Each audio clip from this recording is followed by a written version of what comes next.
Week one is finally here, and it is once again time to talk some NFL DFS. The first main slate of the year is just a couple of days away now, and our job today is to break down all you need to know to fill out your lineups over on FanDuel.com. We're going to talk through game stacks. We're going to talk through some trends to know across week one. We're going to break down our top plays at each position and more to get you set for week one in the NFL DFS streets. Welcome on into the Heat Check, a FanDuel Research podcast. My name is JimSannes. I am a managing editor for FanDuel Research, joined here as I will be every Thursday by Brandon Gdula. Check him out on X at Gdula13. He is on Blue Sky at Gdula. Check out his work at FanDuel Research, where he is a senior managing editor. Brandon, NFL back. How we doing today? Good. It was a lot to dig through. All of the off-season thoughts that you have, you're like, yeah, I'll file that away. I'll think about this. And it's a Labor Day week, so not doing much Monday. Tuesday hits, and you're like, okay, I got to get ready. And then, Tuesday comes and goes, and it's Wednesday, and it's like, oh man, first show is tomorrow. All these thoughts have to be put on paper because a lot of work goes into having the stats pulled up that we like to pull up. And it's like, yeah, there's no more time to waste. So excited. I think this slate is going to be really peculiar, but we'll save that as we get into it.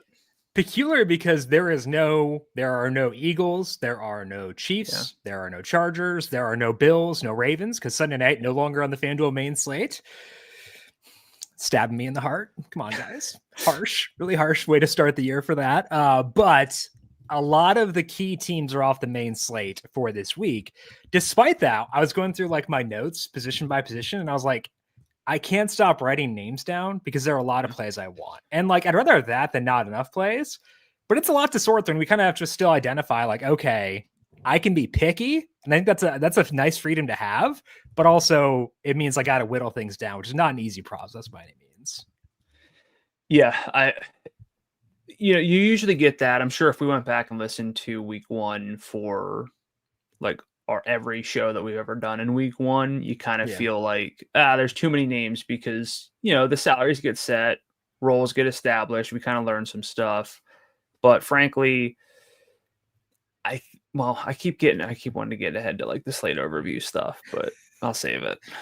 We will get there for sure. We're going to break down again injuries for this week, slate overview, key things to know across week one, game stacks, and much more. And as we did last year, we are now streaming all these shows on YouTube. That dude Freak is saying we are back, baby. Alvin, what's up, Alvin? Remember you? Welcome back. The vibes are high. So YouTube pop is popping already. And we're going to have all these shows on the FanDuel Football Betting YouTube page every Thursday, live at noon Eastern. So if you want to see these shows live as they're getting posted, search for the FanDuel Football Betting YouTube page. Subscribe there if you're watching. Leave us a thumbs up. We appreciate those of you doing so as always. But also, this is the home of covering the spread too. So the NFL shows, the college football shows, all right here in this exact same YouTube page. FanDuel Football Betting YouTube page. Subscribe there. NFL Week 1 preview with Minty Bets is up. We talked to Kent Padgett about college football Week 2. I went game by game, talking my spreads and totals for all week one games too. All that right here in the same place. And tomorrow, Annie Nader talking props with me here on this exact same feed. FanDuel Football Betting YouTube page. And of course, the podcast version of the show still up. FanDuel Research Podcast, wherever you get your podcast every Thursday for this NFL season. FanDuel's making NFL Week 1 even bigger with a chance to win a share of $2 million in bonus bets every game day. That's right. $2 million. Here's how it works.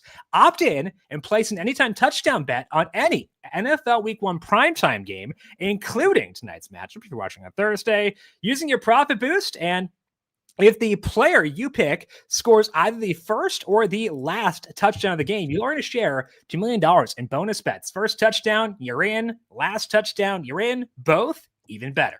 It is just one more reason to bet on the NFL with FanDuel. So whether you've got a gut feeling about that opening drive or you're banking on a clutch finish, now is the time to get in the game. FanDuel, an official sportsbook partner of the NFL. Must be 21 plus and present in select states. For Kansas, in affiliation with Kansas Star Casino, or 18 plus and present in DC, Kentucky, or Wyoming. Opt-in required. Must apply profit boost token on select market. Prize pool to be split equally among all eligible participants who made the correct first or last touchdown pick. A bonus issued as non-withdrawable bonus bets, which expire 21 days after receipt. Restrictions apply. See terms at sportsbook.fanduel.com. Gambling problem? Call 1-800-GAMBLER. Or visit fanduel.com/RG. Call 1-888-789-7777 or visit ccpg.org/chat in Connecticut. Visit M&D Gambling Help in Maryland. Hope is here. Visit gamblinghelplinema.org or call 800-327-5050 for 24/7 support in Massachusetts or call 1-877-8-HOPE-NY or text OPENY in New York. Let's get it started right now. Brandon, you alluded to this earlier on, but we start things off with a slate overview each week, breaking down kind of like the keys to that week's specific slate. For you, when you check out both this specific week 1 slate, but also week 1 in general, what are the keys to you to filling out a successful FanDuel NFL DFS lineup? Oh, well, you set me up for a very specific, I did say it's successful, and it's determined if we can actually determine that ourselves. Maybe someone else may be better qualified, but we'll try our best. I just was gonna successful week 1 lineup for FanDuel. Just give the slate overview, man. Who cares what the lead in? We're off to a roaring start here. Hey, we got to get into midseason form. It's week 1. That's right. We're already there. So to me, and you talked about this, we've been talking about this, a lot of names on the list that you want to play. A lot of uncertainty in the sense of there's a lack of studs just kind of across all positions. There's sort of one true stud at like the top 3 positions, sort of. So you have to be able to use that. Like, we'll talk about some ambiguity in terms of betting lines and that kind of stuff in week 1. But to me, you have to remember you can't play everybody. Mm-hmm. But what this really comes down to is this is the week. We always say this. You take your stand. You think, you're out ahead of what the public sort of is suggesting. This is your chance to sort of get that right. And with that, I'm probably stepping all over your toes because this is sort of like the big conversation here. If you're really thinking about, maybe you play 5 lineups. Like, if you just have you have 5 different quarterbacks in each of your lineups, you do 5 different stacks, you really change it up. The path for you to find big success in tournaments is going to be trickier. So I know it's going to be tough, but you're going to have to cut some people unless you're just look, I only like 3 running backs. I like 50 running backs basically. So I think that this is a week where you take a stand, and also keep in mind that getting an extra share of this guy and that guy, you have to think about why you're doing it. Right. I think that makes a lot of sense. And for me, the slate overview is let someone else poop the bed, because there are a lot of good plays this week. We don't need to go galaxy brained to be a little bit different for this week. Our key phrase that we'll use here, not just this week, but every week, is be different without being dumb. Because in daily fantasy, if you're new to the game, a lot of it is finding players others don't use who do really well. This week, you can find players that the public may not use super often who are going to do well, because there are a lot of good plays. So basically, I don't want to force it with super thin plays that may not have a path to a ceiling. So I'm going to let someone else poop the bed. I'm not going to dig too deep for these great plays, because again, I can be different without being dumb. And that to me is a key thing for this week. So be different without being dumb. Key phrase for us this week and every single week. And this is a great place to do it, I think. And I think that is an intriguing setup for this slate. So let's dig in now and talk about the injuries. Luckily, as occurs every single year, the injury section much shorter in week 1 than it is every other week. So let's take advantage of that. Juwan Jennings magically healed, got a restructured contract. He is practicing for this week, was limited on Wednesday due to a calf injury, but looks like he'll be good to go out there. Maybe not going to get 100% snap rate in week 1 for the Niners, but should be good to go regardless. New Texans receiver Christian Kirk did not practice Wednesday with a hamstring injury. That puts the status in doubt for Sunday. Not ideal. How are you viewing the Texans if Kirk cannot go against the Rams? I don't love this offense. as much as I want to, which makes me feel good that finally I was able to kind of like lower expectations for a certain offense, because you know it's nice whenever you don't pay as much mind to an offense and you can just kind of, I don't want to say cross them off, because there's more to it than that, but I also like would have crossed off the Cardinals and Jaguars in years past, but they're intriguing this week, so I'm sure I'll go right back to Houston if I see it. But to me, it's really about Nico Collins, or as we call him here, Freako Collins. He's got a receiving yards prop of 76.5 at FanDuel Sportsbook, which is tied for second on the slate among receivers, behind Jamar Chase, who's up at 84.5. I just don't know if I'm going, like, I have no interest in CJ Stroud, frankly, and I don't know if I have any interest in anybody else here. So maybe I'm overlooking it, but what are your thoughts on Houston? Well, if we don't get Christian Kirk, then it'd be Xavier Hutchinson, Jalen Noel, and Jaden Higgins. And we're going to talk in the trend section about rookies in week one, how they tend to underperform. Like, it's hard to project guys for a heavy snap rate if they're rookies and stuff like that. So Noel and Higgins, they're guys we'll use down the road, hopefully, but not week one. Hutchinson does not earn targets, so it's all about Freako. And I do like Nico Collins quite a bit, but he's really the lone guy here I'd want to use. Buccaneers tight end Cade Otton, able to go with a limited practice Wednesday due to a groin injury. Should be able to play, it sounds like. No Chris Godwin, no Jalen McMillan. That could make Emeka Egbuka pretty fun play at $5,000 on FanDuel. We'll talk about the Bucs in the bookmaker section. Both Devon Achane and Tyreek Hill limited for the Dolphins on Wednesday.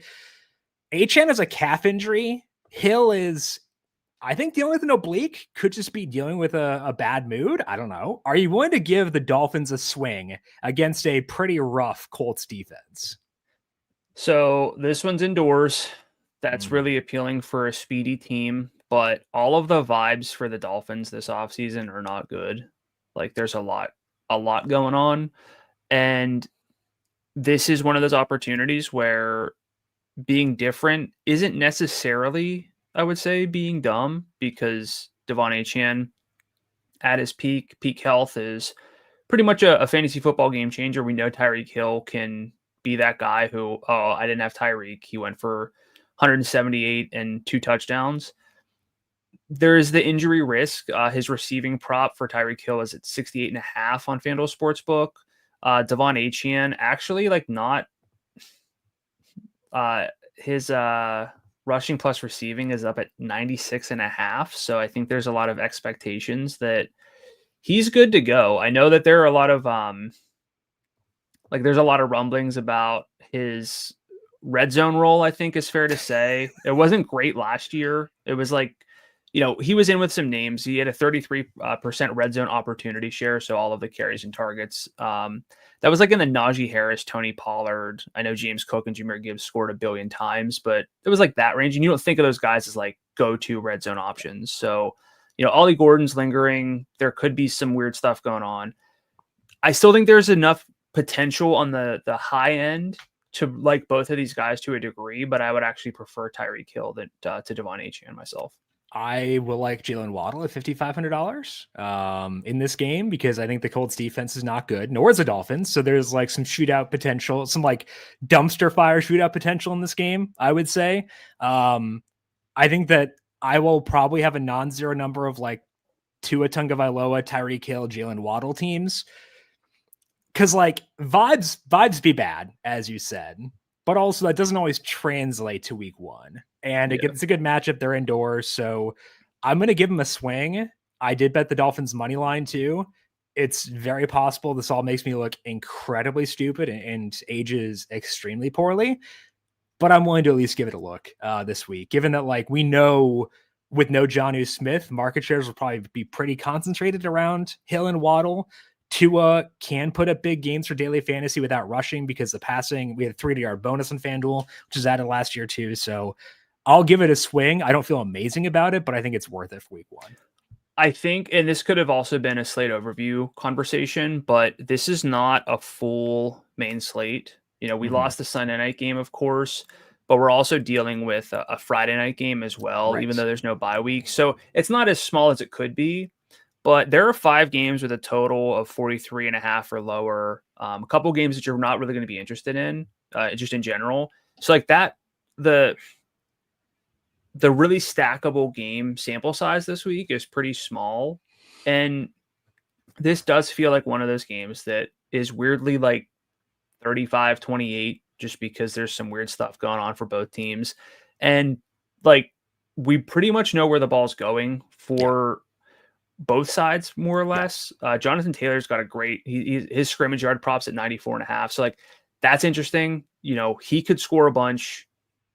And outside of that, for Miami, it's pretty concentrated. So I think this is one of those spots where this would be different to stack up this game.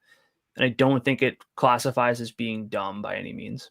It could look dumb, but that doesn't mean it is dumb. And I think that's a key distinction for sure.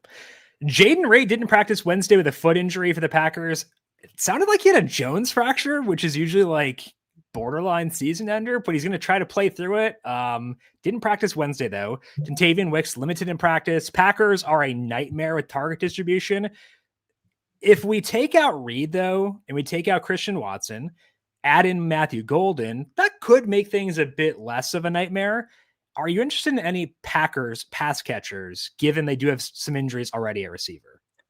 I mean, I think the real thing is this team has shown us time and time again that their game plan is not to get anybody like a 30% target share in a single game. Yeah. So even with that, we might see a couple guys. Could see Golden, Tucker Kraft at like a 25% target share. I just don't know.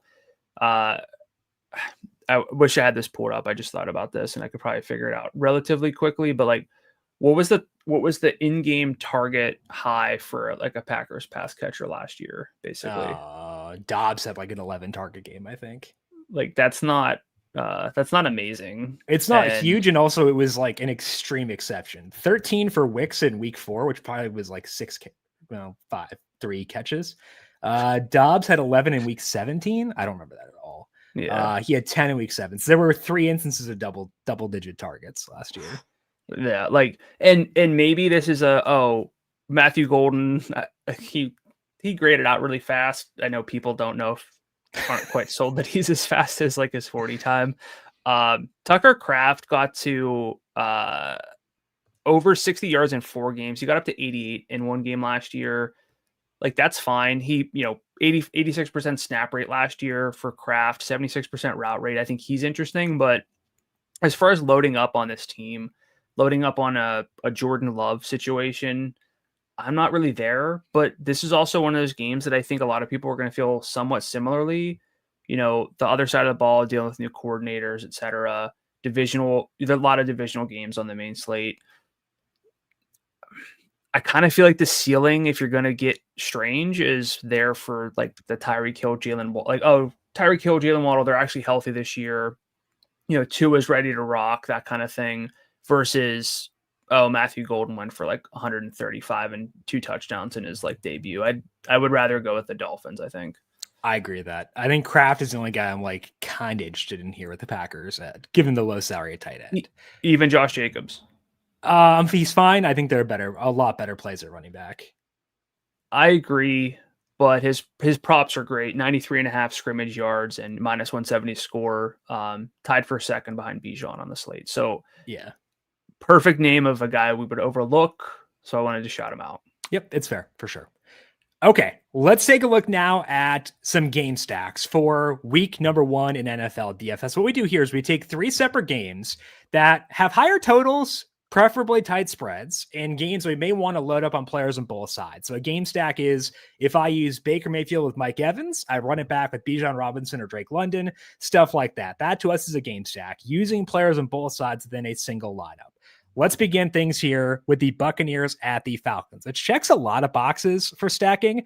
Tied for the highest total in the slate at 47.5. Also a tight spread. It's down to 1.5. It was 2.5 earlier this week. Now down to 1.5. Some fun pieces here, including a value guy named Emeka Egbuka. I think Drake London is pretty egregiously undersalaried at $7,000 too. How does Falcons versus Bucks grade out for you, Brandon? Yeah, really easy one to like.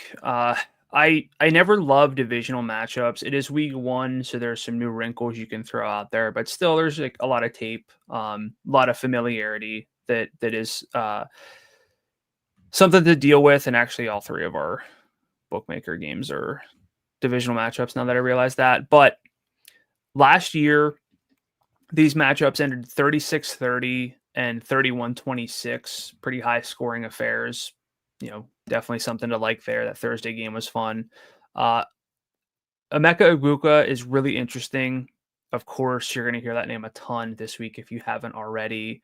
I have him as an 89th percentile wide receiver prospect in my model. It's not like a huge shock, but I'm high on him. Salary's so low at 5,000. He's tied to a great offense. The problem is I think this is more of a 1 QB game. Maybe that's too dismissive of Michael Penix, but I think there's still a lot of question marks to be answered. And frankly, there are more pieces on Tampa Bay's side that I like with Baker, Mike Evans, Egbuka, Bucky Irving, of course. So I think that this one's going to come down to like, how many Falcons do you actually love? We can love Bijan and we have salary to get there. Can love Drake London, who I think we both agree is a bit undersalaried. Beyond that, I'm not positive, and I don't think I have to force a ton. Like I think one of the things this week is don't overextend where you don't have to, and this might be one of those spots. Yeah, I think that's fair. I think I'm a bit higher on the Falcons than you are. I do think Penix is at least an option given the salary 67. I think that I'm not like the biggest Penix guy in general. My quarterback prospect model was not a fan of his. 64th percentile, which is pretty low for a first round pick. So I was not super into him. He was fine last year. But at 67, I always am open to being wrong about a guy who like does have some arm talent at least. And the Bucs defense is not like amazing by any means either. We know who to stack him with in Drake London. So I don't mind Penix. He's not a priority for me. He's like another to consider at quarterback. Baker is a very fun game stack. He ran a lot more last year. So like, yeah, he's due for some passing touchdown regression. But like the rushing for him, I think is sticky. Like shaking Baker Mayfield was a thing last year, and I don't think that's going to go away. They're also playing indoors, and I know who to stack him with Mike Evans 75, Egbuka $5,000. You mentioned Truckee Irving $7,700 too. I think one of the better running back plays in this slate. So to me, we're going to list out our loves later on in the show at each position. I think Bucky will be up there for me at running back.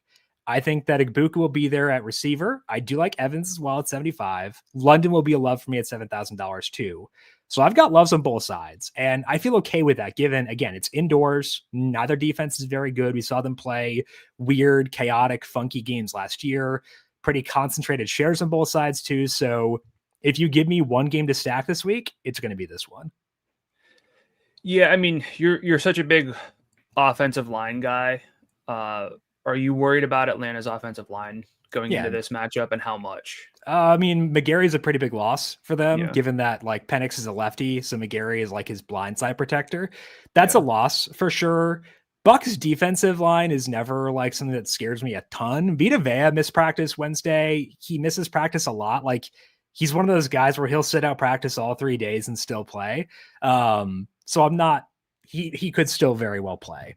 I think it's still fine though, personally, especially like given I agree there's thoughts on Bijan where it's like he's great and I like him, but the salary is high and there are lower salaried backs who have good ceilings. So like for me, the focal point is London, and I worry less about offensive line for a receiver than I do a running back.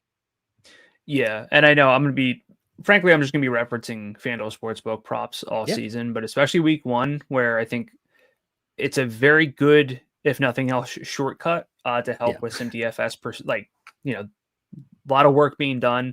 But Bijan's rushing plus receiving props 105.5, which is second on the main slate behind just Christian McCaffrey. And Bucky is at 95.5, which is fifth. Just a yard. I guess you'd have to be a yard and a half more than that to be just behind Bijan and CMC. Would you stack those two running backs? Would you play them in the same lineup? Yeah. In general, am very okay playing running backs in the same lineup on opposing teams, especially when both those guys catch passes, which is kind of the key selling point for both of them, frankly. So yeah, more than happy to do so personally. Yeah, I agree. So I think this one is really easy to stack. Yeah. I don't know, like there's always going to be tertiary pieces that can score, that can do some stuff. But to me, this one is one that I want to stack, and it's one that I think is easy to stack. So I feel pretty good about this one. Is it your favorite game to stack or no? I would say so, because Okay. the next two games we're going to talk about, I have enough question marks. Yeah. They're similar to like Detroit at Green Bay, where there's enough I can nitpick. There's less I can nitpick here. Yeah. It's like a 1.5, 1.25 QB game. Like, I'm not completely out on Michael Penix, especially with some lower salaried pass. Like, it's a value stack to get him with Drake London, and Drake London's going to get or if we can trust last year's numbers, like 40% of the targets. So I like that one fine. Okay. I will stand by it being my favorite of the week. You mentioned hesitation with the other two games we're talking about in the bookmaker section. So let's talk about one of those, and one where I'm pretty heavily with you with having the concerns for this week. That is the Bengals and the Browns. Another 47.5 point total here. The Bengals favored by 5.5 in this game. Very slight movement towards the Browns money line. They were plus 194 yesterday, now down to plus 190. So a slight bit of movement there. The Browns stink, but they're a better DFS option with Joe Flacco starting again. And I think I need to like get out of my brain like old school Browns where it's like, oh, they're, starting DTR or whatever. It's like Flacco's more in the Jameis Winston mold, where it's like you can have some fun, chaotic games of the Browns, which is why this total is high. But I don't feel as like enthusiastic here. So how do you feel about Bengals and Browns from a stacking perspective, Brandon? So again, another divisional game. Just to reiterate here, it's in Cleveland, so it's on the road. Home field advantage is something that gets a little bit more pronounced throughout the year as teams deal with injuries and travel and accommodations and such. Also, teams with potentially advantageous weather that they're more accustomed to. It's early September in Cleveland. It's not going to be a December windy, cold, just blustery, miserable game here. So I don't care as much that it's on the road. It's just, I guess I'll preface this with the fact that it's really easy still to like Jamar Chase. Mm-hmm. Like, he has that ceiling that we kind of used to attribute to Tyreek Hill, where it's like, this dude can just break the slate open. He's a touchdown regression candidate, but frankly, he still is a candidate to lead the league in touchdowns, even if he kind of scales back there. He had a lot of long touchdowns last year. It's also really easy to like Chase Brown. And the props are on that as well. Chase Brown's minus 170 to score, which I've mentioned. For Josh Jacobs is tied for second behind Bijan Robinson at minus 190 to score among running backs. I think that's a bit steep, but I think it also speaks to likely the offensive expectations for this team here and just Chase Brown's role in general. The yardage is still going to be fine enough where I think at 6,900, he's a great play. But outside of that, and maybe this is a little bit too dismissive of T. Higgins, but I struggle with T. Higgins. I love him as a player. Yeah. I feel like it's just always difficult to sort of get to T. Higgins as a primary play at 71 whenever he is. And I know we and others used to sort of joke that he was the wide receiver one and Jamar Chase was the wide receiver two. You can't even joke about that at this point. Yeah. So that's a bit of a problem. And, last year Burrow was pretty good against the Browns, went for 181 and 2 touchdowns in the first matchup, and then 252 and 3.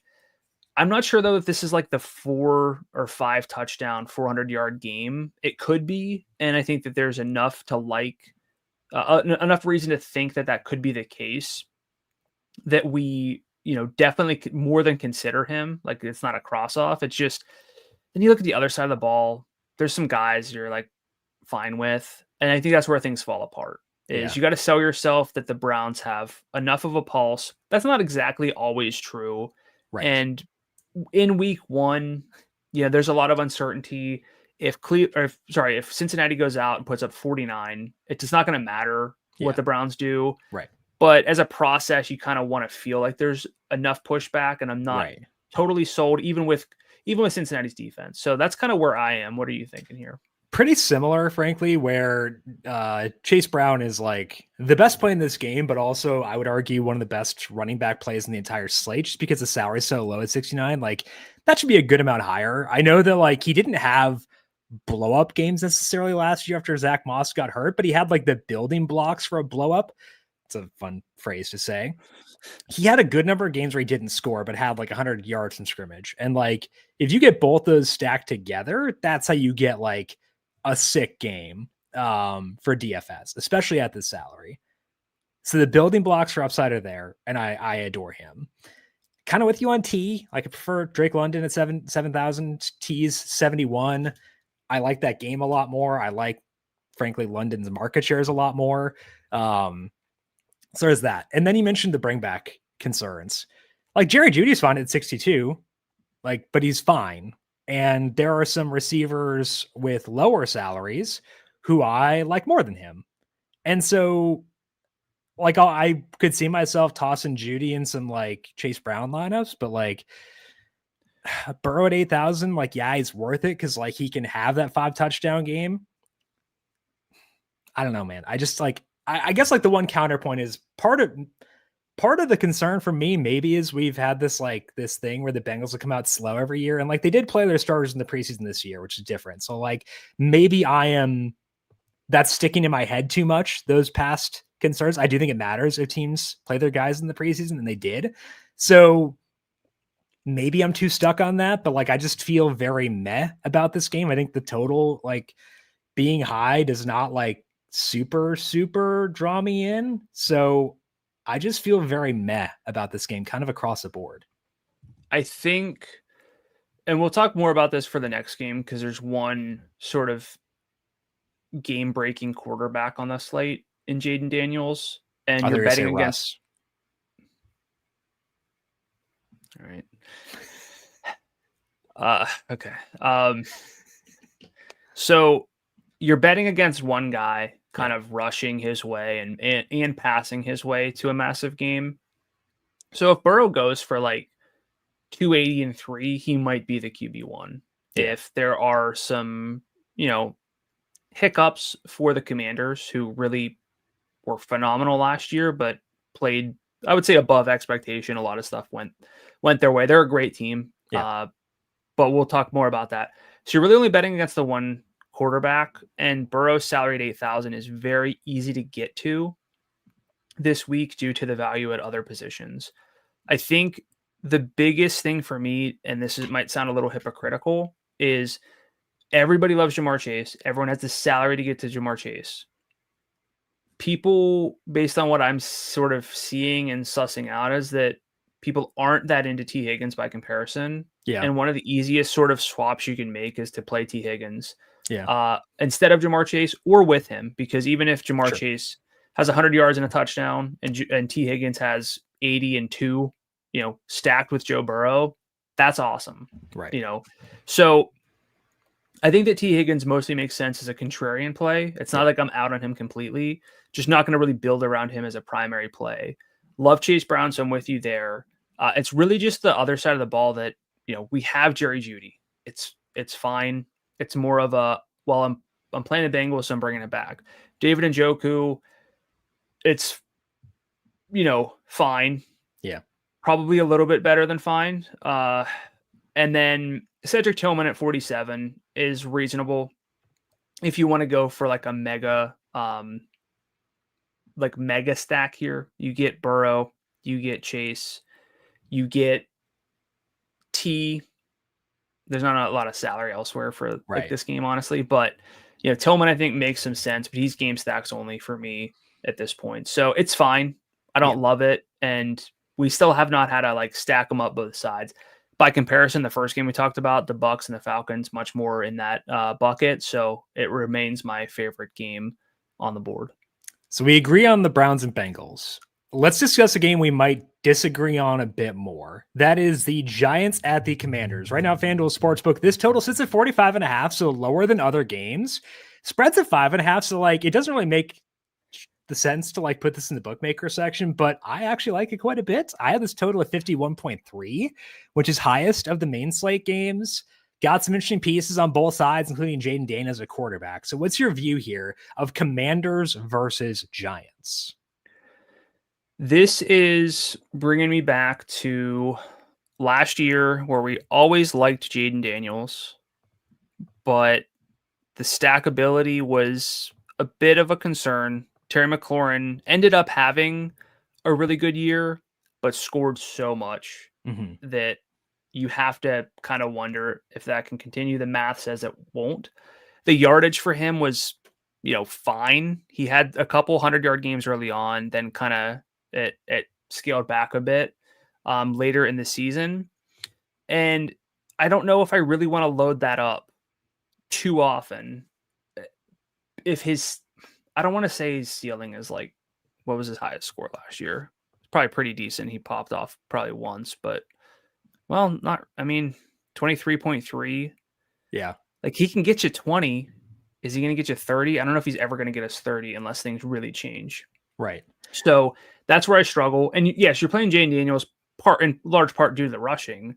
But he might be scrambling a lot because this Giants defensive front looks pretty daunting. Don't love the Commanders offensive line. So I think there are paths to failure for this one. And frankly, if the Giants could just force a couple 3-and-outs or, get your first down, but then there's a punt, kind of 5-play drive, something like that.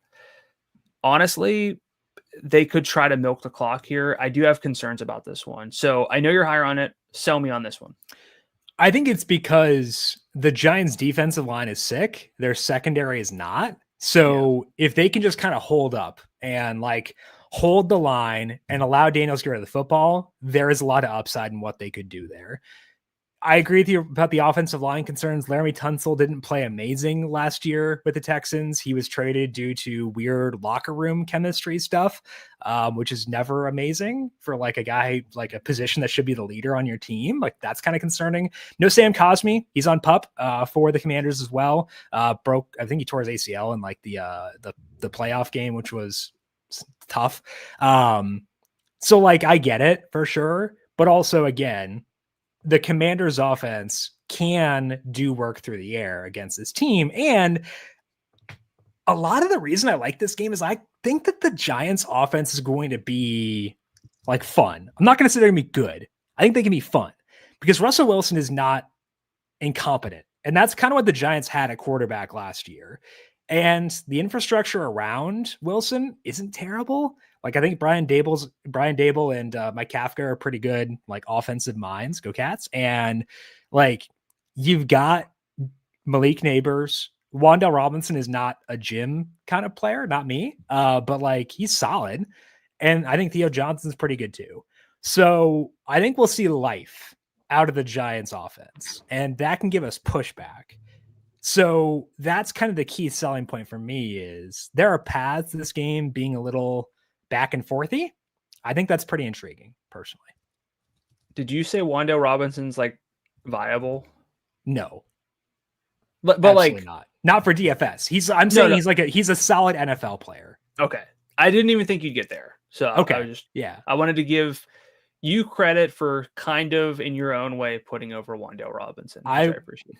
I will capitulate on other guys, not on Wan'Dale. The capitulation comes later. It's coming. Don't worry. I got you. It's coming. It's not here. So I agree here. I think Malik Neighbors, he was so good last year in such a bad situation and, missed a couple games, but his target share numbers were basically off the charts. He could be salaried at 88 next week because he got 15 targets in a game where New York trailed a bit and he can actually do some stuff. Yes. So Neighbors is really fun. Tyrone Tracy's fun to a degree. I think you and I were early enough or into Tracy enough where I think I have a hard time really contextualizing how people feel about Tyrone Tracy. Yeah. But in a stack situation, I think that's interesting because his props aren't bad. Let me get here. 74.5 yards from scrimmage is his prop. That's solid for the salary. So this one is very it is stackable. Yeah. My question to you, is it a 1 QB game? Yes. Okay. I just had to ask. I appreciate you asking, but yes. I think that Tracy's in play 259. I don't mind that. I'm okay getting there. Deebo Samuel 63. McLaurin missed all of camp. And Like that's not great from like a chemistry perspective, but it allowed Debo and Jaden Daniels to kind of develop their own chemistry, which I think is kind of interesting.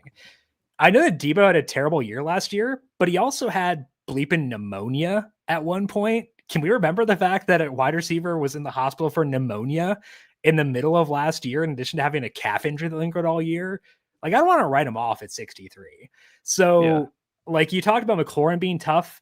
I agree. Like, is the upside high enough to justify at 73? I think that's a fair question to ask. But Debo at 63, first game with a new team, they, only fifth round picks. They didn't overpick, but like he's a fun addition to them. So I think that like a Jaden Daniels, Debo Samuel, Malik Neighbors game stack is interesting, at least. Do you, hopefully you don't know off the top of your head the receiving props for Terry versus Debo? Could you? I have no idea. Terry, I will put at 64 and a half. It's probably high. He's 58 and a half. Okay. And Debo probably 49 and a half. 46 and a half. But it's a 12-yard difference. I mean, and Debo still, like, I know he doesn't really probably want to get carries as much, but yeah, he can. You put Debo back there with, and then this is one of those things, like, we haven't talked about like Ja'Cory Krosky Merritt at all. Like here, you could say like, you know what, Eckler is the RB1 on the depth chart, but Bill is gonna be the guy. I'm believing the hype. I'm not there. I don't think it's really worth it. I think this backfield's gonna be a mess for DFS all year. I think Krosky. All right, go ahead. Good. Krosky Merritt will be one of those guys who like pops up as being of DFS value because like he's going to project well from a point per dollar perspective at $4,000. Yeah. But like we talk a lot about how we want to ignore guys who are good point per dollar plays but don't have a ceiling. The way to get a ceiling in DFS is via receptions and via touchdowns, or yardage and touchdowns. And yardage can a lot of the times come from receptions. Eckler will get the receptions, if not be McNichols. And there's a threat of both Jaden Daniels, but also Chris Rodriguez and frankly Debo getting some goal line work as far as rushes go. So I'm not going to have any Ja'Cory Merritt just combine the two. I will not have any Bill Krosky Merritt this week. And if it burns me, that's fine. I've made stupider mistakes. So, but I just have concerns about the two paths to upside being in play for him. I'm okay waiting on that one personally. Yeah. So what I was going to say is I think that the running back situation, there's going to be too many mouths to feed, frankly. But with Debo, like it's a low enough salary. The receiving prop at 46 and a half is like, okay, he does, he gets you 50 yards, whatever. But if you're like, they're going to use this guy inside the 10, they're going to be inside the 10 because they're going to beat up on the Giants. And you're going to get Jaden Daniels back there with Debo making stuff happen, confusing the defense. And like Debo scores twice on the ground or, on some short yardage, little out route, something like that, get him kind of in space. That's a situation where I don't think you're being dumb. If they're like, you know what, nobody's thinking about this and how they use Debo in a new situation. He's healthier at 6,300 in a game where Jaden Daniels could rush for 2 scores, throw for 2 scores. They could sort of both go to Debo. Like, I think that's interesting. Yep. I'd agree with that as well. Okay. Let's go now to our trends discussion for week number 1. Both are trends we're going to talk about more macro ideas across the entirety of week 1, including yours, which we'll be talking about kind of trends across week 1. What do we tend to see in week 1 in the NFL? Do we see a lot of overs, a lot of unders, stuff like that? What should we expect when it comes to how week 1 compares to other weeks? Yeah, I'm going to say a bunch of stuff, and it's going to sort of boil down to like there's volatility and uncertainty in week 1. It might not always be the way that you think. So I'm just going to rattle some stuff off here about week 1 and scoring over the past couple of years since 2019, to clarify. But we don't really care in DFS if a game hits an over. Like, we want total points. If a game goes over 38 and a half, it doesn't do us a lot. If it scores 40 points, like we want total points. We just want points scored. But I think another thing that we can kind of look at before we really get into like scoring trends is sort of the underdog performance, road team performance. really interesting throughout the year. But in week one, underdogs and road teams just perform better than they do the rest of the regular season. A couple things for that. I think, uncertainty in the market of which teams should be favored. Sometimes you just see like, maybe it's more of a coin flip, but this team's at home, so they're going to get bumped up a little bit in terms of the spread. Road teams, as you really think about it, and this is going to sound silly, and speaking of Debo, like watching Receiver on Netflix and seeing like the stuff these guys go through to get like game ready. No wonder being on the road is like tough because you're away from all that care. But that stuff's not as important in week one. Like teams, we went through some injuries, yes, but like, and everyone's, I'm sure, never 100% in the NFL. By the time you get to the NFL, you're not technically 100%, but it's just not as big. And so I think that leads me more toward trusting some, like being okay with some underdogs, being okay with road teams, just not worrying so much about, I'm not saying ignoring the spread, ignoring the money line, anything like that, but it's interesting. And it's always something that we like to look at. You want to hear about running back favorites at home in DFS. I just don't know if it matters as much early on in the season, especially in week one. Now, in terms of scoring, teams score roughly at the same rate in week one than later weeks in the season. It's 0.2 points different. But typically over-unders are actually higher early in the season. You might think, well, totals are lower, teams take a while to score. It's not really the case. It's actually the case that if you think about it, teams are healthy and have their better players playing early, and totals actually less bad weather. It's so many things that the travel accumulates, all of these different things. And so you see scoring, you see totals drop. So like, I just want to kind of throw out there that it's not really like, oh, it's low scoring, so you don't need as much upside, anything like that, which maybe I've fallen into the trap of early on. Before this year, before really like looking at things, but games score 50 plus points in week one at a higher rate, 38.5% of the time compared to the rest of the season, which is just under 37% of the time.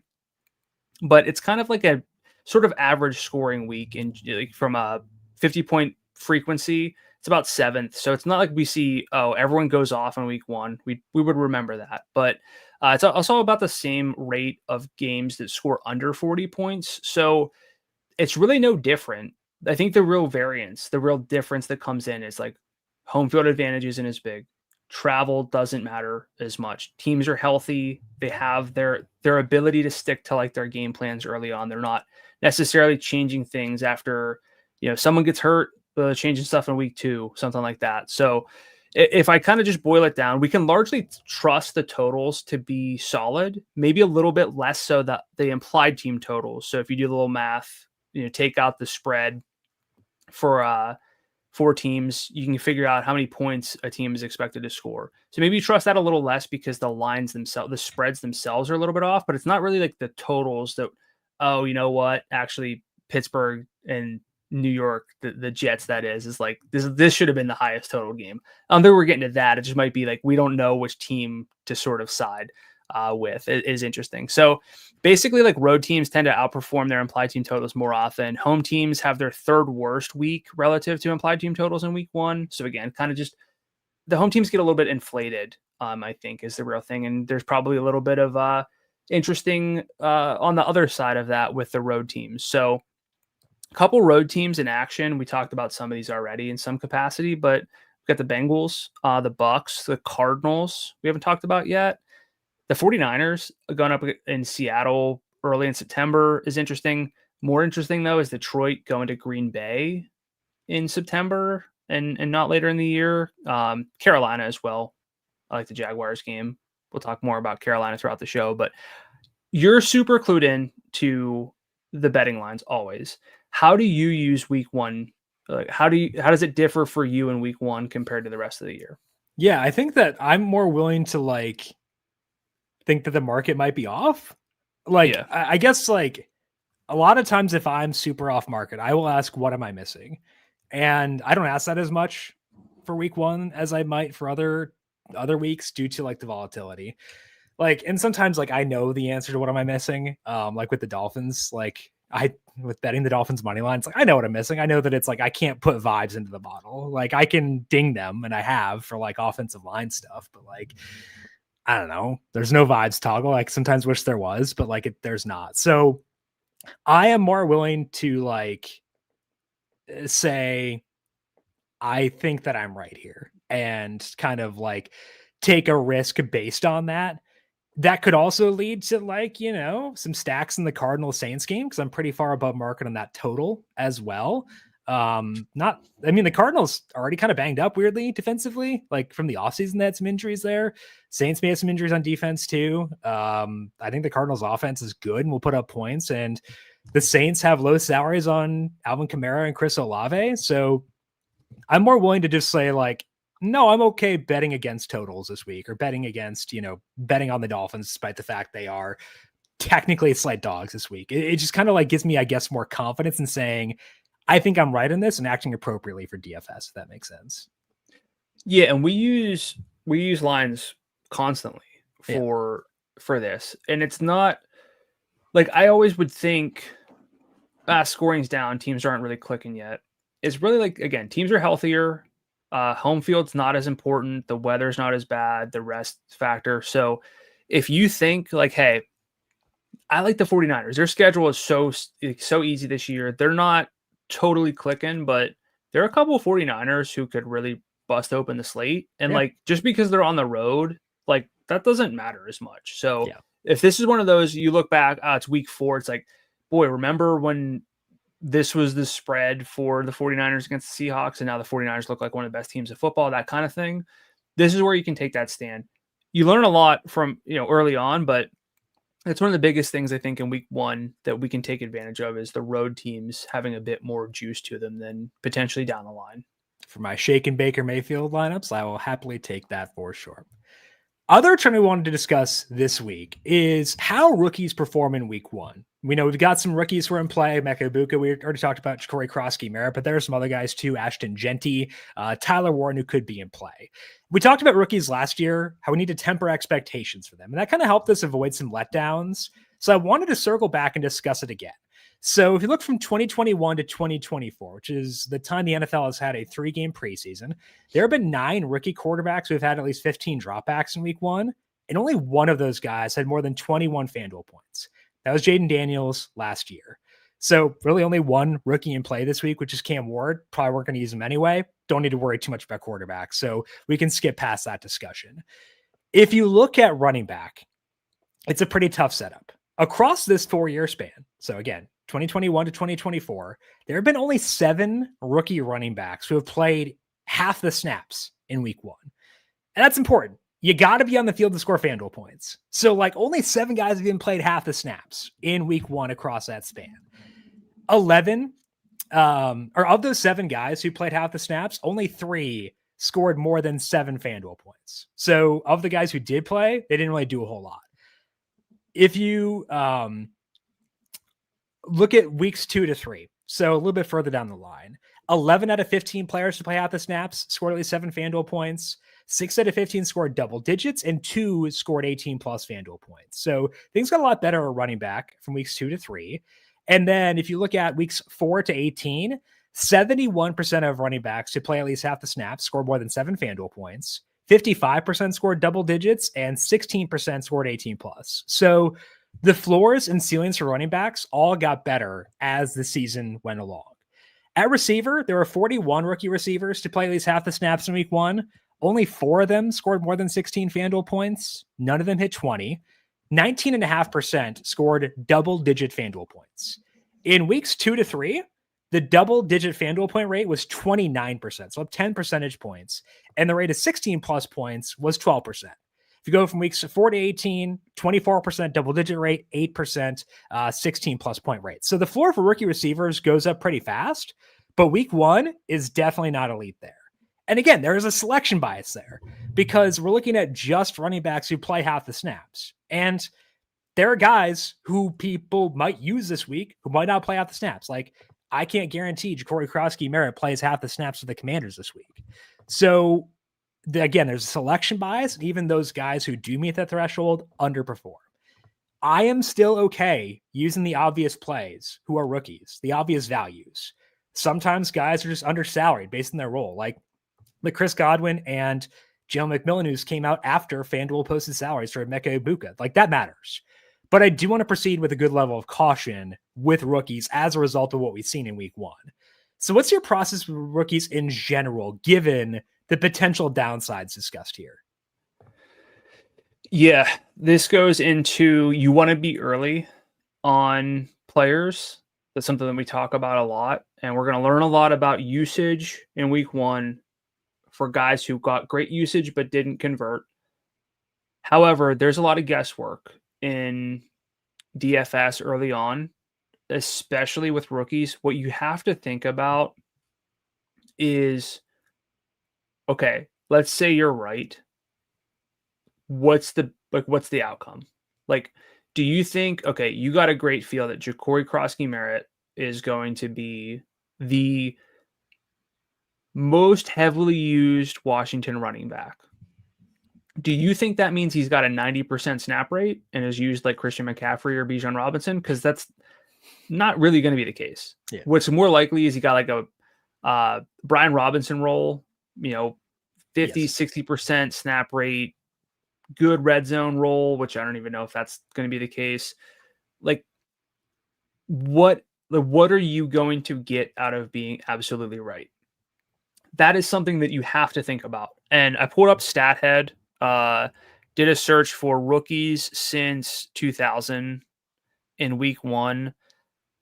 24 rookies in their week 1 game went over 20 FanDuel points, and that includes quarterbacks. So it looks like roughly 5 to 8, actually probably more than that. So like, we need upside even in cash games. This is something we haven't really talked about yet this year. In head-to-head games, you're going to get players wrong. Like, you're going to have a player who underperforms. You need those mistake erasers, and I don't know how many rookies really have it. Yeah. I'm also going to say that I like some rookies where I think that the ceiling is reasonable for the salary. But to be honest, it's not like you pointed out, a lot of these guys have welcome to the NFL moments. Yeah. Running backs might not be the best pass blockers yet, so they might not see the field as much. Receivers might have limited route trees, limited packages, this kind of thing. So there are some rookies who can do things. Guys can do it, but frankly, I would like to sort of compare what I think the best case outcome for like this rookie is going to be, and just see, okay, well, I can get this from a veteran who I know what the ceiling is, and I know at least better what his role could be early on in the season. And there are pivots too. Like Genty at 64. Yeah. Like, you got Chase Brown 69. We both like Tyrone Tracy at 59 at least a bit. I kind of stupidly like Tony Pollard at 6,000. So like you can pivot there. Josh Downs is super low salaried. I poo-pooed you all last year for wanting to use Josh Downs. He's 52 though. Like, that's not bad for a guy who we can probably reasonably expect for a 25% target share. Jalen Waddle's 55. Like, you got guys in the 5,000 range at receiver too, if you want to get off Egbuka. You mentioned Cedric Tillman. If you want to go that route too, he's down there. So it's like, I'm going to use Egbuka. I'm going to use Ashton Genty, but I'm also going to be willing to pivot. And like, I want to make sure I don't get overexposed to Genty, to Egbuka, given that there could be some growing pains, as there is with everyone in the NFL.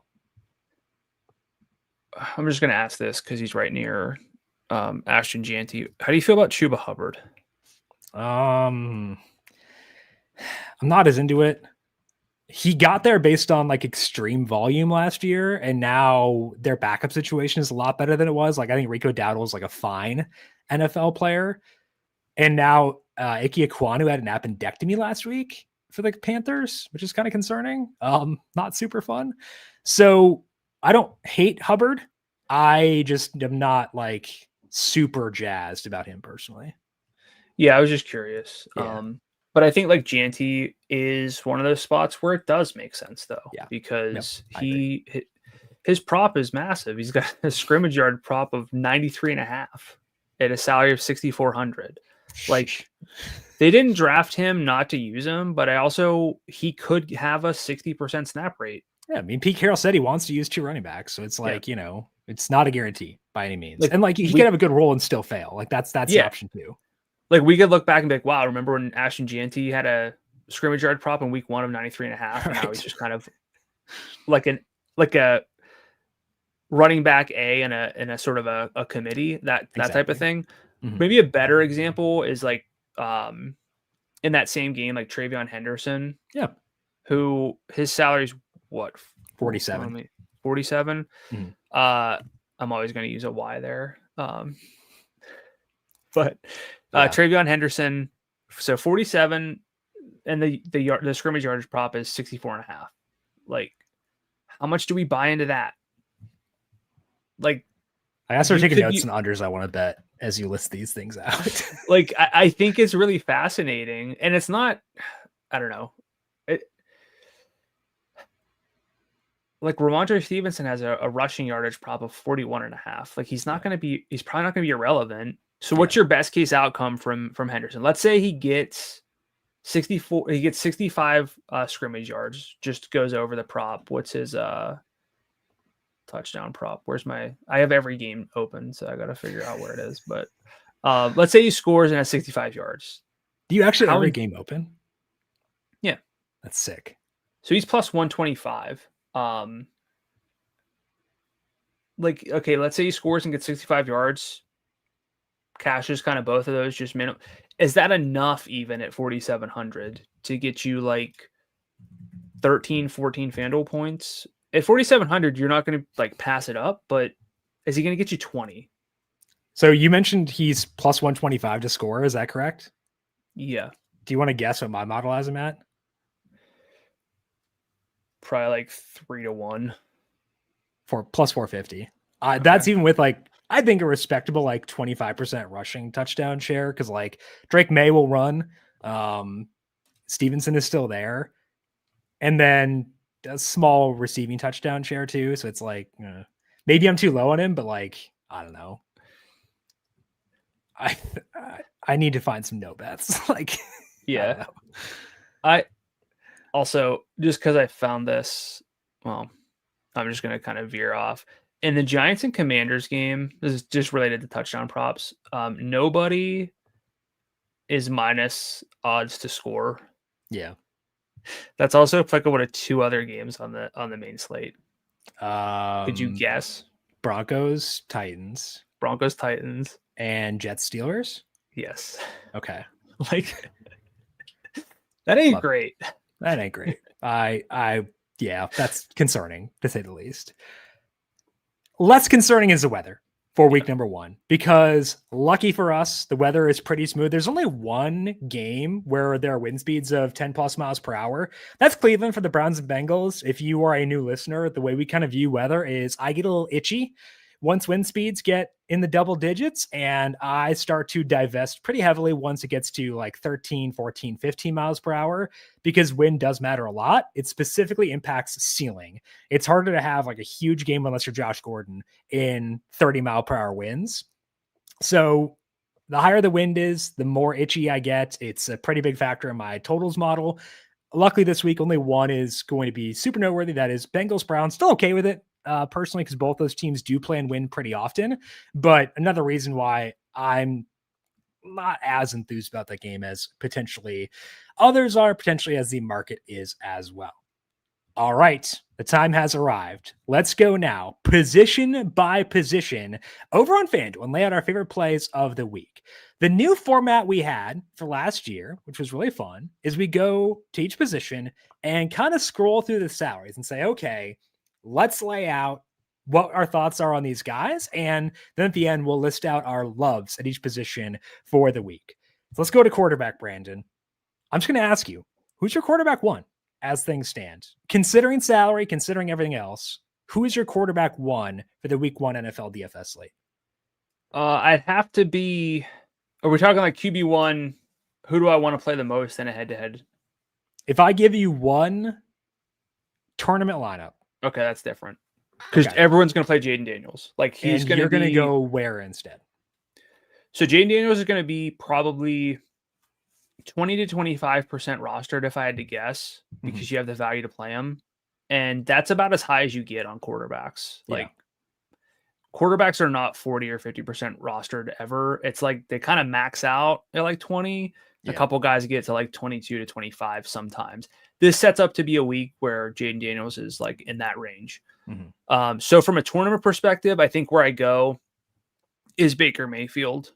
Indoors, very easy stack candidates. I will also play him with Bucky Irving. I don't mind. I probably wouldn't do that in my, if you're talking about like I have one lineup, double stack him with Mike Evans and Ibuka.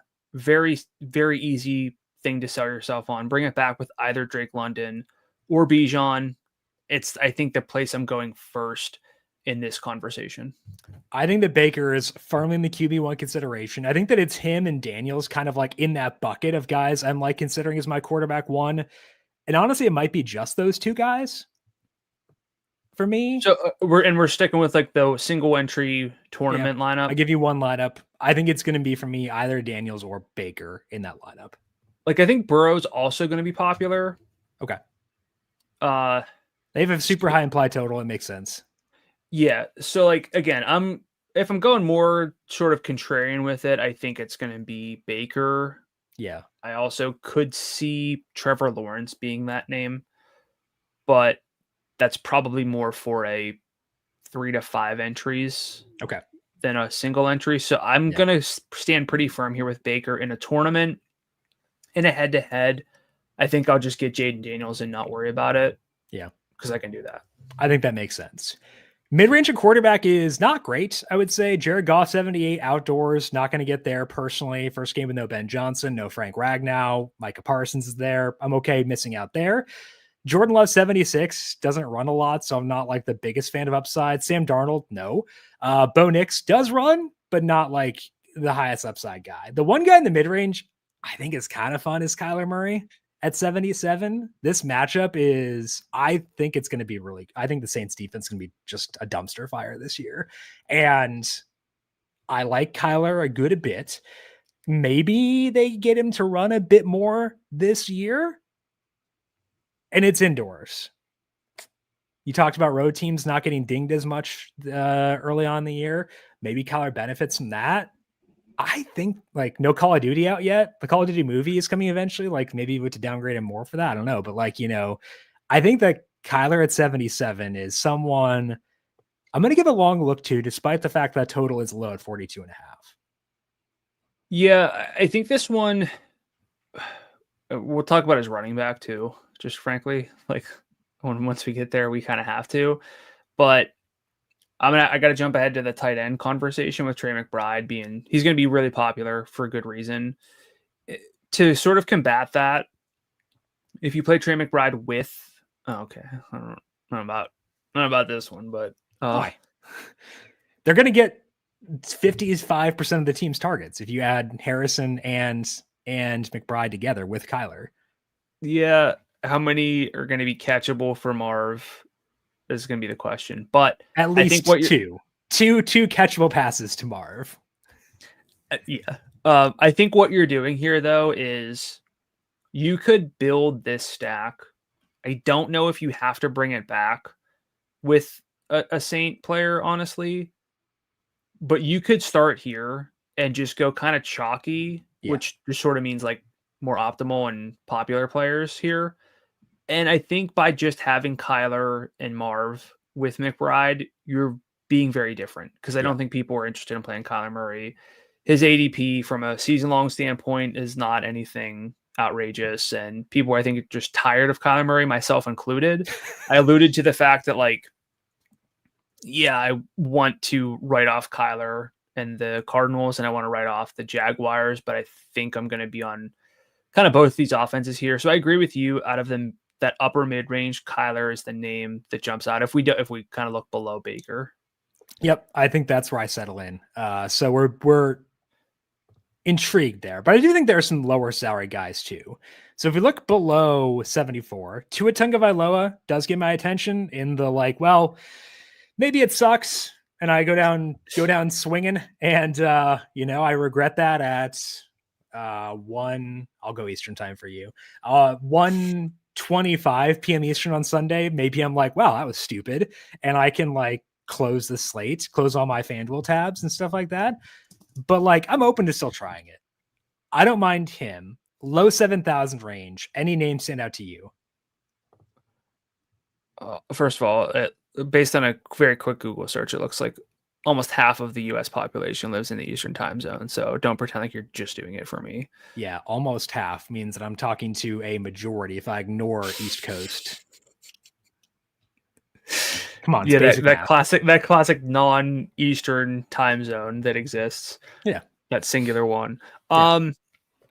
Yeah, Tua, I could see it. If I'm gonna play someone between Kyler and Trevor Lawrence, I think Tua is the most likely option, especially due to lower salaries for it, and we know where the ball's going. Yeah, so that's helpful. I think though it's just beyond that, it's going to be even passing over the vaunted Justin Fields revenge game after his long stint in Pittsburgh. Yes. I keep going back to Trevor Lawrence. Okay. You get the green 30-second matchup there, but new offensive coordinator, Liam Cohen, got a lot out of the Bucs last year. If you just look at like pass catchers, there's a chance that this team has one of the best duos, or like a best in sort of like a top 8 like kind of thing, because we don't know exactly what Travis Hunter's role is going to be. Panthers, I don't think, are going to improve massively on the defensive end. Trevor Lawrence consistently underperforms, but there are reasons. This is the kind of thing that we'll talk about throughout the season. If you want to join us throughout, week after week, we're going to talk about relevant samples, things that have changed. And if Trevor Lawrence with a new, like, kind of actual talented pass catchers and a new offensive coordinator that can get the most out of his talent, an array of running backs who have some talent, like, Travis Etienne, I think has a little bit more pop than he's shown recently. Seems like there's good reports coming out for him. Trevor Lawrence we could look back and be like, every week he's 7,800 and he was 7,000 in week 1, something like that. I don't think he's going to become like an elite name, but Trevor Lawrence being up in that Kyler Murray range wouldn't surprise me at the high end of what is capable here. So I'd rather be early. This is one of those spots where you double stack them even, or you just go with one of the best plays on the slate and Brian Thomas, and you just hope that he can get a third touchdown, maybe run a little bit and kind of take advantage of a beatable defense. And frankly, if this is awful, if they just like, it's a complete dud in week 1 against the Panthers, I'll be out.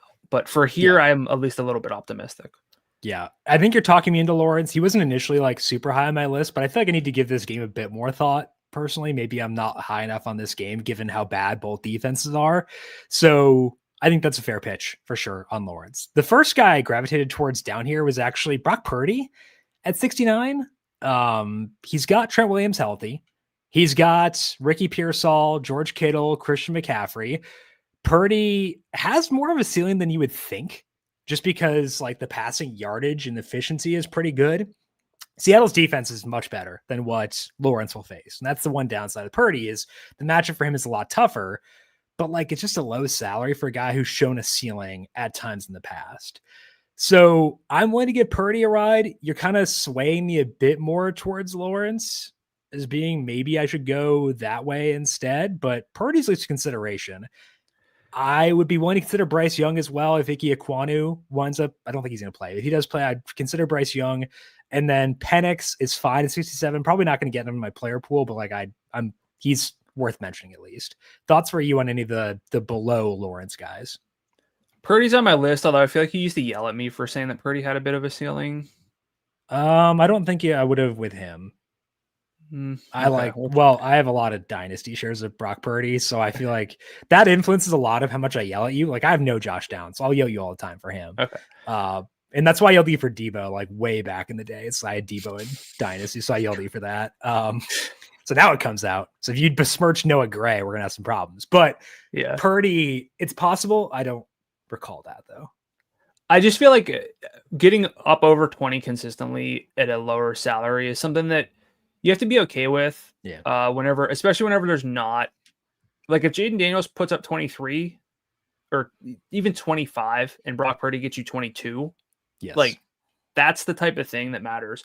Mhm. If Jaden Daniels gets you 39, you're probably not making that up correct. very easily in other spots. Mhm. But Purdy, to me, it's like an easy enough stack too. I think George Kittle could honestly just be like a top 5 target earner in week 1. Yes. Like it wouldn't shock me by any means. Christian McCaffrey being back and as healthy as we're going to get him, I think is really interesting. So Purdy was on the list, but I would have to go from a more safety standpoint with Lawrence, just due to, which sounds kind of crazy. Sure. It's more about the matchup here. Sure. Drake May was also on the list. He can run a bit. 6,600 is the salary. I know you're lower on the Patriots than, frankly, a lot of people, and I understand it, but I don't mind it. I just don't know if I have to get there. Yeah. Even with the fact that, like, we're going to talk about value running backs. There are a lot of stud enough or stud adjacent running backs that I want to get to. So I don't know if I need to get to Drake May even. Yeah. I also don't really want to worry about figuring out the target shares here, honestly. So I'm probably out, but I at least wanted to kind of throw them out there as a potential option if you really want to get weird with it. Okay. Who are your loves at quarterback for week 1? Loves are going to be, I guess I'll say Baker Mayfield first, because I said about like the tournament pivot situation. But frankly, Jaden Daniels, I think you just don't overthink it necessarily. Yeah. And then I'll go Trevor Lawrence. Okay. I will go Baker, Jaden Daniels. I'm going to go Kyler as my third love for this week. I think that game is more fun than it's getting credit for. You talked about the stud running backs. So let's go there and break down the running back position. How are you feeling about the top end here? Let's go with above McCaffrey. So Devon Achane, Jonathan Taylor, Jahmyr Gibbs, Bijan Robinson. What's your read on these true studs at this position? Yeah, true studs in terms of salary. Sorry, let me rephrase. Well, no, I mean, this is one of those, we can go through all of this, talk about the value running backs. You want to talk about your Chase Browns, and then Jahmyr Gibbs puts up. Click on Jahmyr Gibbs' name. I know we got to talk Bijan first. Just click on his name. I don't want to. Don't make me. Because what's going to happen is I'm going to see the game logs from David Montgomery is out. And I don't want to see that. I know. I don't want to see it. Okay. All right. Because it's going to influence me, and I don't want that. I'm trying to expel the demons from my life, which is seeing Jahmyr Gibbs in a non-representative sample. Okay. Oh no, someone compelled me. There we go. There you go. I hope you're happy. But I mean, it's a new coordinator. I'm not saying that they're just going to abandon the past, but like maybe things change a little bit. We don't know, and he's got a ceiling. But Bijan is easily the top play of the 4 above McCaffrey to me, even at 88. There's enough salary to get there. He's got, as I've referenced before already, the second best scrimmage yardage prop on the main slate behind just Christian McCaffrey. He's at 105.5. So that's sick. And that's basically been where he's lived. In the past, I have him at 110 scrimmage yards a game, like tons of red zone work. Just when he's on the field, he gets the ball. He's still got a little bit of a thorn in his side with just other running backs. Sure. But to me, Bijan is very easily the number 1 here. That could be dismissive, though, of 2 guys with legitimate, upside as well in Jonathan Taylor, and if he's healthy, Devon Achane indoors. Yeah, Achane, the calf is concerning enough where I probably won't get there at 82. That's the one where I get there. Taylor, though, is like interesting. Because I ignored the Colts for the second half of last year, I kind of forgot how good he was down the stretch. The Dolphins defense is bad. I can say that with a good amount of confidence. So and there's no Anthony Richardson to take away like goal line rushes from Taylor anymore. That could matter. I still prefer McCaffrey by a wide margin. I prefer paying up for Bijan as well. But I don't want to omit Taylor entirely. I could see myself not using him on Sunday, and I'd be pretty comfortable with that. But we talk about FOMO, like the guys who could torch us for not using them. I think that Taylor is on that list at least. I mean, his So I don't have this pulled up exactly, but his rushing prop, I think at FanDuel was like 1,200 yards, and I think I think there was some decent juice on the under, but it was like 9.5 or 10.5 touchdowns. Like, you don't want to use season long numbers in week one exactly, but like, can you tell yourself a story where Miami comes out completely dead and Jonathan Taylor just torches him for like 180 and 3 touchdowns? Yeah. Like, you have to tell yourself a story that something can happen. That one's not that hard to kind of think about. Is they just come out whatever. Yeah. And they're like like you pointed out, Jonathan Taylor still has that in him. Yeah, he does. So that's scary. I think I'm more afraid of JT than you are. Okay. However, we've got Christian McCaffrey's salary is $8,100. This guy used to torment us because his salary would be like $10,500. I'm like, yep. Oh, he's down to like right now. Like he's got to be as healthy as he's been because he just hasn't played much. And this could be that moment of, boy, remember when McCaffrey was 8,100 in week 1? And there could also be he's not himself and he played just okay. But like, what are the odds to you that his snap rate is in like the 60% range or lower? 0. Like, I feel like it's going to be even right. Like, I feel like if he's healthy and plays, like maybe it scales back into like the low 80s. And is he guaranteed to be in that? If I give you the one lineup discussion, is he guaranteed to be in the lineup for you? Yeah, I think. Yeah, I think just what's the case against them? It's like, oh, he's not going to hold up for the year. That's not what we're asking here. We're asking this one game. Like, is this guy going to be used as one of the game's most elite weapons? And I love Jamar Chase. Like Puka Nacua, we'll have to talk about, but like Puka Nacua in the flex against Christian McCaffrey is like 11 times out of 10. I'm just going with McCaffrey, at least in week 1. Yeah. If it burns me, it burns me. But McCaffrey, if he is used and can play even 85%, 90% of what he used to, like, come on, 8,100 is. And I talk about Josh Jacobs having great props. Like it's just McCaffrey over Jacobs every time there. Yeah. Because McCaffrey's got that scrimmage yard prop of 112.5, which is 1 yard shy of Saquon Barkley's, who just ruined. Saquon on this slate would be 9,000, right? Yeah, probably into the 9,092 probably. Yeah. And McCaffrey's 81. Yeah. So we could be wrong. We could learn, oh, you know what? He's just a guy now. Yeah. But I'm willing to take that chance at 8,100. I'm willing to bet on Christian McCaffrey is what it comes down to. So let's go below $8,000. I love Bucky. Sounds like you like Josh Jacobs. Who do you prefer between those two? Oh, Bucky for sure. Okay. Because I like the game more. I just think that they've got effectively the same props. Like Bucky's 95.5 scrimmage yards, Jacobs 93.5. Sure. And like Jacobs is pretty favored to score, which isn't that surprising. But so you mentioned Bucky's prop, his rushing plus receiving prop. Do you know what he averaged per game last year after his role expanded, omitting the one game where he left early? I want to say like 120. 123. Yeah. He had like a couple 150 games. Like he popped in a big way. Falcons facing the Falcons in a dome. Like less target competition without Chris Godwin. So like the receiving should be there for Bucky too. I think that so McCaffrey is like the gold star at running back. I think that Chase Brown is the other gold star. I think that Bucky is the silver star at running back. Like the guy I'm ranking 3 out of all running backs this week. Sorry, I was pulling up the Thursday to Monday slate to check what Saquon's salary was. It's 9,300.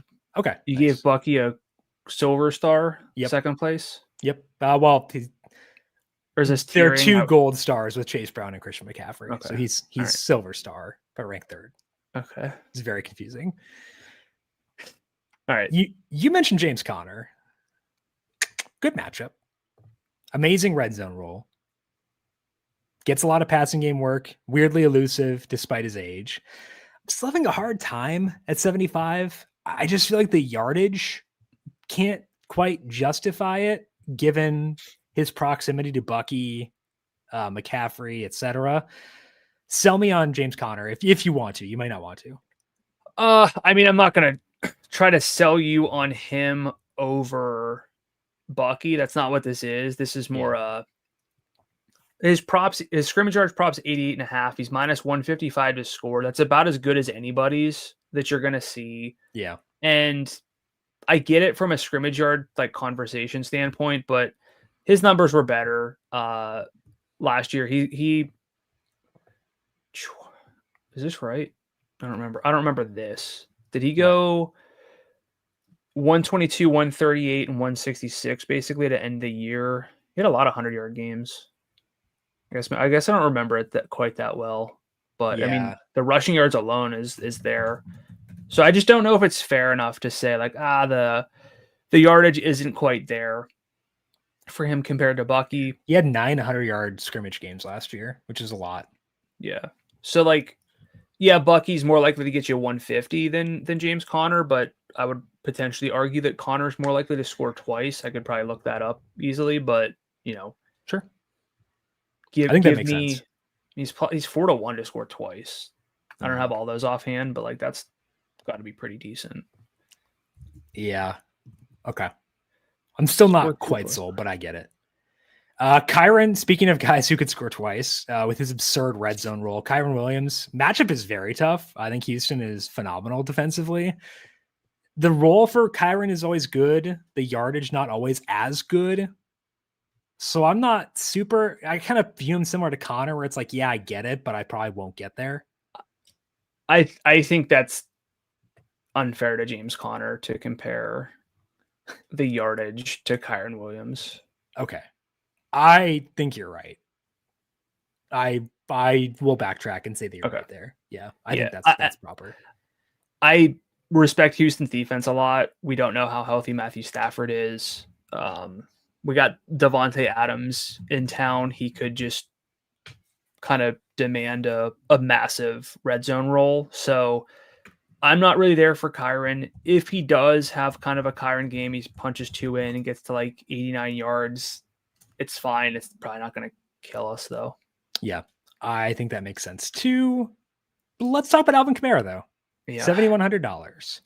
There is no Taysom Hill. And I don't think I can stress enough how much that actually matters. Like now that I'm actually building out an anytime touchdown model, like taking Taysom Hill out of the equation moves the needle in a pretty significant way for Alvin Kamara. Looking back to last year, Derek Carr missed weeks 6 through 8. Week 8 without Derek Carr, 122 yards for yards in scrimmage for Alvin Kamara. And then he missed weeks 15 to 18. Kamara only played one of those games and then basically got shut down. But like he can have yardage without Carr. He's $7,100. There's no Taysom Hill. I don't think I'll use him as like a standalone play, but when I have Kyler in there, I'm willing to put Kamara in there too and kind of say, okay, I think this game goes over. And if it does, it's going to do so via Kamara, but also Chris Olave 59. Are you willing to use Kamara in game stacks or are you omitting him entirely? Yeah, he's minus 115 to score on FanDuel Sportsbook. That's, I guess, probably where I would have expected, given him some credit despite some subpar scoring expectations for the team in general. But 91.5 scrimmage yards is his prop. That's really good in a vacuum at salary. When you plug him in with some Cardinals, I love Chris Olave, but give me Kamara in like 9. If I'm building 10 Cardinal stacks, I want Kamara on probably like 8 of those by comparison. Yeah. So I think that Kamara's on my he's on my list here as like a name to shout out. Okay. it's hard to really prioritize him over Chase Brown. Correct. $200 lower, but Kamara has a lot of appeal as well. Okay, so let's do the 6,000 range. I would highlight Chase Brown 69, Genty 64, and that's where we'll stop for now. Those are only the two guys I like in the 6,000 range. What about for you? I think I agree with that. I don't mind Chuba as much, but I don't need to force it. Yeah. Like, I'm willing to kind of, you said above 6,000. Yeah. I don't know if I'm ever going to roll the dice on Travis Etienne. Maybe I get proven wrong and his role's actually like morphed and he's really good, but I don't know if I'm going to get there. I was looking at I saw the Thursday to Monday slate and I was like, oh, James Cook, but let's not include him here. Sad. Yeah. It is a lot easier breaking down the slate without that game, though. Also, I don't have to worry about the Bills pass catchers, which is a delight. Yeah. So I think I'm with you. Those are the two names I'm looking at. Where are you on Genty? Because we talked about Chase Brown. We adore him. We got some guys in the 7,000 range we like. We've got priorities. Like, if you had to put a label on Genty, like love, like, other to consider, where do we feel he kind of settles in there? Like, okay. I don't want a soft like or a hard like.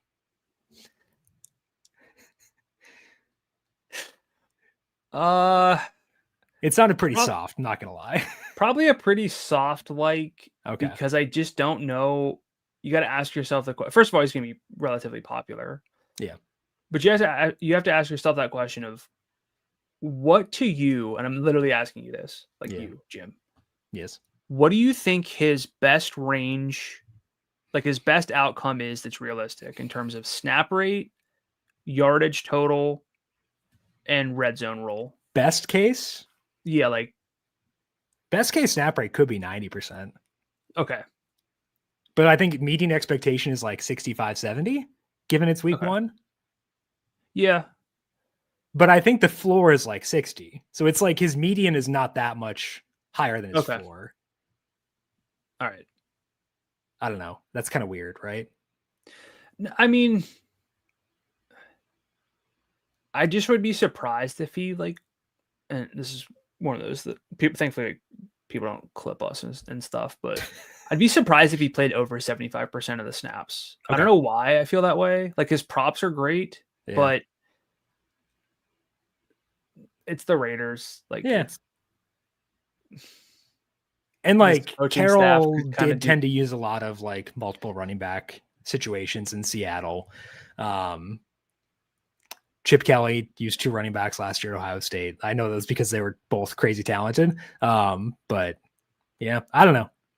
This feels like one of those where his salary is going to go up and he's going to have the ability to kind of, I don't see burn us completely. I'm trying to think of a comp here of like, but he's playing like 70% of the snaps. Yeah. But his salary is like 7,500. It's like, it's just not enough. Yeah. It feels like that's going to be the case. Okay. Yeah. I think like is the right bucket for me with him. He's probably my favorite guy below 65, I would say, or below Chase Brown. Yeah. But I think things get pretty, relatively iffy from here. I'll talk about Tony Pollard because I don't want to put that on you. The matchup stinks. It is the worst matchup you could possibly concoct, but no Tajay Spears. And in games with Spears out or limited last year, Pollard averaged 102.5 yards from scrimmage per game. Salary 6,000. I have him as one of the better values to score a touchdown in week one. I think that the shutout risk is not 0. So like that's a concern for sure. But I do think that like he's a guy I do like. Yeah, I mean the yardage prop's better than I would have expected at 80.5. Sorry, I heard something weird on what's going on. Okay. Frankly, the guard dog is here. She has come to inspect. We need to figure out what all these noises mean, but is she trying to warn you? I don't know. It sounded like a zombie. I'm gonna, I don't know, watch too much Last of Us or something. I don't know. Got a little freaked out there for a second.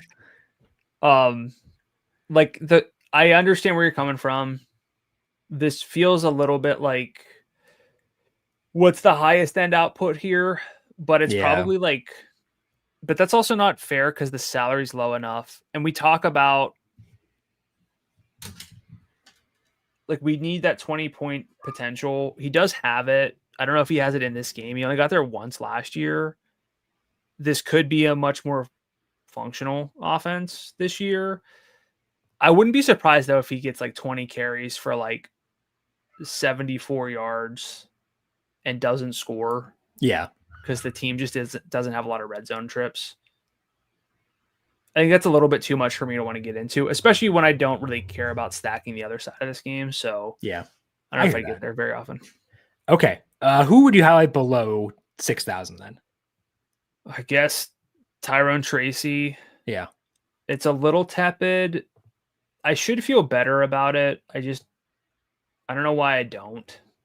Yeah. I mean, like Devin Singletary is still there. Cam Scadaboo, he's further removed from his injury now. Like maybe he has a role. I still think Tracy's in play, but that's why I feel tepid too. I think we're in the same boat with him personally. I think I'd just rather go with Travion Henderson. Sure. If I'm trying to save salary. Again, rushing and receiving prop 64.5. He's plus 125 to score. He's electric. We saw that on that kick return. His best case still is probably to be like the lead in a committee, which you don't love, but at 4,700, it's palpable. I think what I really am like thinking about here though is, yeah, there's value, but there's also some guys who like, we know what we're going to get. And that's really appealing. So these guys have the most appeal whenever you're trying to jam in one of the high end tight ends, which isn't even that hard to do, frankly. And you really want to get to like a Burrow, Jamar Chase stack. Yeah. So I would say these guys are kind of likes. I'll play some Travion for sure, but I don't know how many guys below that I'm going to play. Or sorry, like below the 6,000 range. I probably won't get to Travion personally just because I'm concerned enough about Stevenson still being in the mix there. But the one guy we've not discussed yet who I do have interest in is Jalen Warren. That's jumping ahead to tight end. We'll talk about him later too. But Jalen Warren just signed an extension with the Steelers. If you look in the preseason, when he was sitting out, they would have Kenneth Gainwell start and then Caleb Johnson would come in eventually. Like, I don't think Caleb Johnson is even guaranteed to be the number 2 on the depth chart right now. And they've said they're okay giving him some work. We know Warren will get work in the passing game too. So for $5,500, I think that's actually a pretty good setup. He's the only guy in that Jets Steelers game I have any interest in. But like for 55, I think he could do a lot worse than Jalen Warren. So he's the other guy I'd shout out here as being a consideration. He's probably my Travion Henderson, I would say. I think if he punches in a touchdown, he could be really interesting. Yep. And he could. I think that is his scrimmage yardage prop is 79.5, which is that's pretty sick for 55. That's pretty much an outlier at that salary. So that's a good shout. Okay. Who are your loves at running back? Loves are going to be Christian McCaffrey, Bucky Irving, and Chase Brown. Yes, yes, and yes. And those are the only guys I put in the love bucket, personally, are those. Okay. Love bucket is not going to become a thing. Don't worry. Let's go to wide receiver. What are you seeing there at the top end? Let's say there are only 3 guys above 8,000. So let's just say Jamar Chase, Amon-Ra St. Brown, Puka Nacua. It's not the best tweak to spend up a receiver, I don't think. Yeah. I mean, if you look at props and stuff, they're always going to kind of favor the higher end running backs, and Jamar Chase's ceiling is not going to be accounted for in things like median projections or props.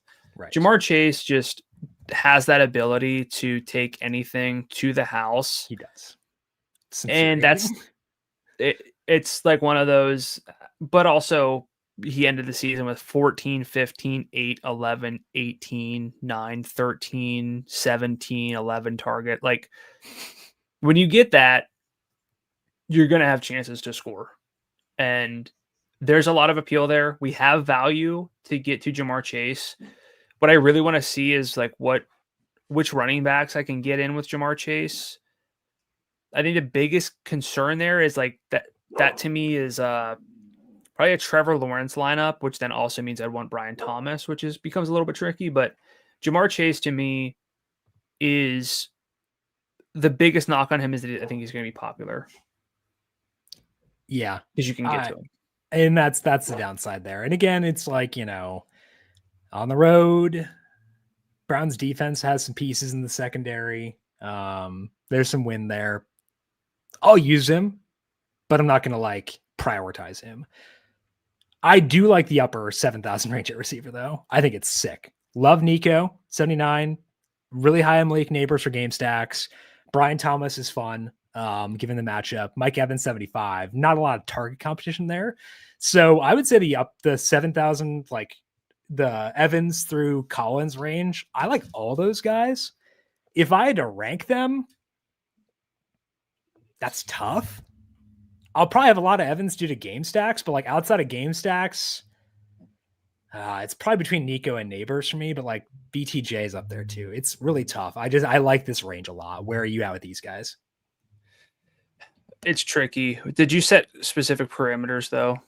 75 to 79. 75 to 79. I'd go BTJ, Nico, Evans, Neighbors. Okay. Tyreek, I guess. I do want to remind that Neighbors last year in the games he played, 35% target share, 51% of the deep targets, and a 35% red zone target share, and now has competent quarterback play. Yeah. Good matchup. Maybe he's a guy who flies under the radar and I can use him in tournaments and beat it without being dumb. I wouldn't mind if he wound up being that guy. Yeah. I don't know how much of a difference there's going to be between these guys though. Yeah, you're probably right. Okay. So yeah. More game stacks only. I think this is probably where I'm going to have to okay, I didn't play Nico, but that's because I played Neighbors in some game stacks. I played BTJ in some game stacks. Nico is the least appealing game by a wide margin. Yeah. Which we care a lot about receiver. Yeah. So a lot of names to like though. I think it falls off a little bit beyond that, but yes. Yeah. The lower 7,000 range is Terry McLaurin, Jackson Smith and Jigba, T. Higgins, Drake London at 7,000. I love Drake London. 29% target share, 38% deep, and 43% in the red zone. Those are alpha target shares, and they're indoors. They're at home, slight underdogs. That's a lot of boxes to check against a defense that I don't fear that much. London, relative to salary, is my favorite receiver on this slate. How are you feeling about him and the rest of the low 7,000 range? Yeah, London's my first sort of go-to. Mm-hmm. Great market shares from Michael Penix. Indoors, just has a ceiling. Even the props are good. Same as Malik Neighbors for a much more affordable salary in terms of his receiving prop. Yardage prop. The catch is not quite as good, but I don't know how I don't have him in a go-to lineup. Yeah. Honestly. It sounds like we're building a lot in the mid-range. Chase Brown, Drake London. The tight ends are I know they're high end for tight end, but still mid-range salaries. We'll talk about them, but I think all three of the big three at tight end are pretty fun this week. So weirdly, I want to live in that range a lot this week, personally. I think week one generally comes down to, do you soak up value so that you can play the studs? We don't have as many studs this week. Yeah. So you're kind of betting a more balanced build potentially gets you that lineup where if you look back in week 8, you're wow, I played all these guys together because of the uncertainty. But you're kind of betting against Jaden Daniels and to a degree Joe Burrow from just popping off. Bijan and I guess Jahmyr Gibbs, although we talked about Bijan and JT having ceilings. I'm not even going to include McCaffrey as a high salaried stud because the salary's low enough. Yeah. And then it's Jamar Chase. You're okay, if Jamar Chase is human and Jaden Daniels is human, balance is probably the way to go because that value is not going to get you enough at the high end. So I think that's ultimately what I'm falling more into this week. Yep, I'd agree with that too. Okay. Terry, I'll use in game stacks or stacks with Jaden Daniels. That's about it. Not really high in Jason, not as high in T Higgins either. So we cool to go to the 6,000 range at receiver? Yeah, just that T's more game stacks. I kind of view him, I think, as you view Terry. Okay, perfect.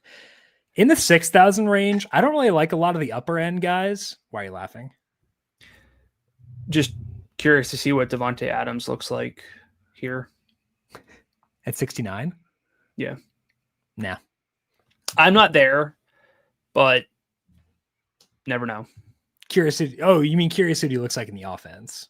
Yeah. Yeah, I got you. Yeah. I agree with that. I think the first name I like am itchy to use in the 6,000 range is Marvin Harrison Jr. at $6,400. His role was stupid last year because it was like a bunch of like bombs that were, like you said, not catchable. But it's now year 2 in the offense. He was the 4th overall pick for a reason, the first non-quarterback taken in a very good draft. And he got a lot of high leverage looks last year. You know, that's pretty intriguing. So $6,400, good matchup for him. Indoors, I think that's a lot of boxes to check for Harrison. So I do like him. I'm okay with Judy, but that's kind of the only names I had written down in the 6,000 range personally.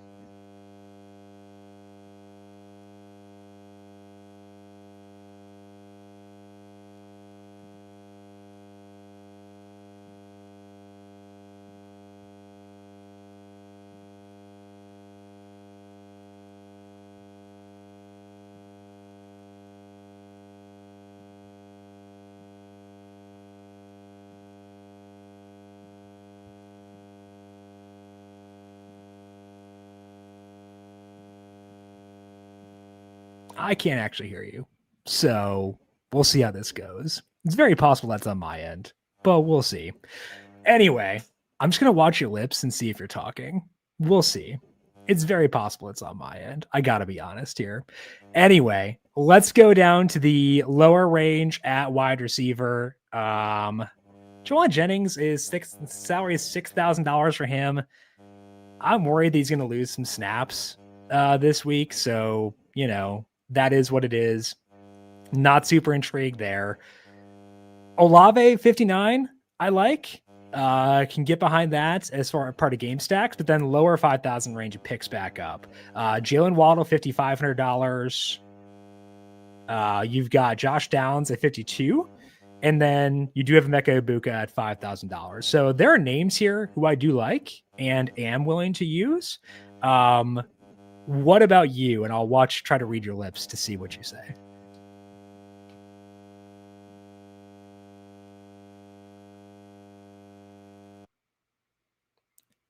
I actually think it might be your mic because I'm listening to the YouTube stream right now and I can't hear you. So it is very possible that your mic is just toast. You want to switch your inputs to something else and see what we can get?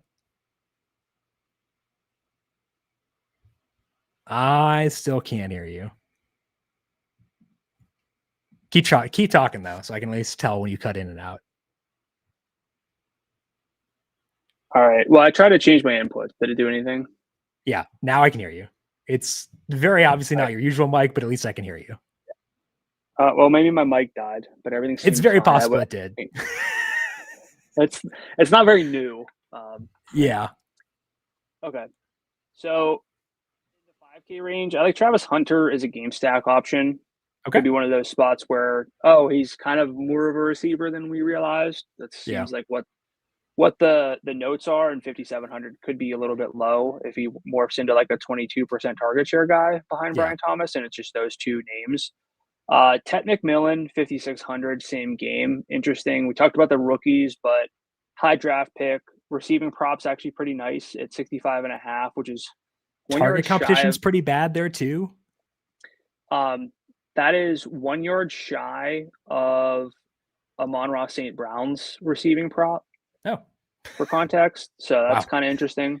Jalen Waddle, Josh Downs, and Emeka Egbuka. I think you named those as well. I don't know if I want to dig too much below that or with any other names. I think there's enough question marks in terms of ceiling that I don't want to get out over my skis on value receivers, because that's really where you can guess wrong early on in the season. Yep, you definitely can. And at least like with guys like Waddle at 55, we know what the role is when he's healthy. Ricky Pearsall, we saw a bit of it last year. Juwan Jennings still ramping up. Like 53 is not a bad number for him. Josh Downs, if you look at the games he played last year, 26% target share, only 16% deep, which is annoying, which is why I never played him. But a 26% red zone share, that's pretty nice. And then Igbuka, like camp buzz from has been absurd. He's a good blocker, which means he'll be out there for probably every snap. Good game environment, stuff like that. So I do like Igbuka as well. Any other names you want to shout out at receiver? Just Cedric Tillman in game stacks is a Yep. low salary guy. Okay. Who are your loves at receiver for this week? Loves at receiver are going to be Brian Thomas, Okay. Drake London. Yep. And I'm really warming up to Malik Neighbors. Okay. I like that. I think I should Neighbors. go Mike Evans, though. Okay. I like Neighbors. Think he's a love for me. Drake London, definitely a love. I think he's my favorite receiver. Marvin Harrison Jr. No? I can't put him quite on that level. Is it just because like it was so many prayer balls last year? Yeah. Okay, that's fair. I get it. And then I'd probably put Waddle and Igbuka up there as well, personally. Waddle 55, Igbuka 5,000. I think those are all love-worthy plays for this week. Not going back in the love bucket. Okay, tight end. I said before, I think that all three of the stud tight ends are awesome this week. Brock Bowers, 7,000. George Kittle, 65. Trey McBride, 63. I like all of them a lot. What about you? Yeah, I like all of them a ton. Very easy to play. I think my favorite is actually going to be George Kittle. Okay. To balance out the usage and the differentiation opportunity. Yeah. Where I think a lot of people are going to play Trey McBride. Yeah. Brock Bowers, set records, great usage, can't knock that. But I would rank him probably third at salary. Okay. And in terms of just pure yardage upside, I think George Kittle in a at least 1 week where the receiving core is not at full capacity, like this dude could just pop off for 150 or 120, and it shouldn't surprise us. Yeah. So I would go Kittle, McBride, Bowers, but I don't have anything bad to say about any of them. I think for a tournament, I might go that same order for you. Overall, I think McBride, like for cash games, is like no brainer. Yeah. At 63. For tournament, I think I agree with you with flipping Kittle and McBride due to the popularity discussion. So I think we're on the same page. And I do want to get to Bowers. Like he's third for me, but I still want to have him in my player pool personally, just because usage is sick. It's year 2 for him. He gets some rushes. So that's a lot of boxes to check. Part of the reason I like those guys, what in the world is this? Sam Laporta grew a mustache? Ugh. All right. Well, he's out. He was not going to be in anyway, but that's disgusting. Okay. I'm thrown off by that. Part of the reason I want to get to the studs at tight end is because I think the upper 5,000 range kind of stinks this week. What about for you? How are you feeling about the 5,000 range? Let's say above Tucker Kraft. Njoku is probably the first place I'd go in hopes of a game stack. Yeah. I don't know if I'd play anybody else. Yeah, I agree. Kraft 52, I do like. And then Tyler Warren 51. That first preseason game, he just soaked up like all the targets. That could be a case against Josh Downs. It's like, well, he was volume dependent, now might not get as much volume, but Tyler Warren was a sicko in college, high-end draft pick.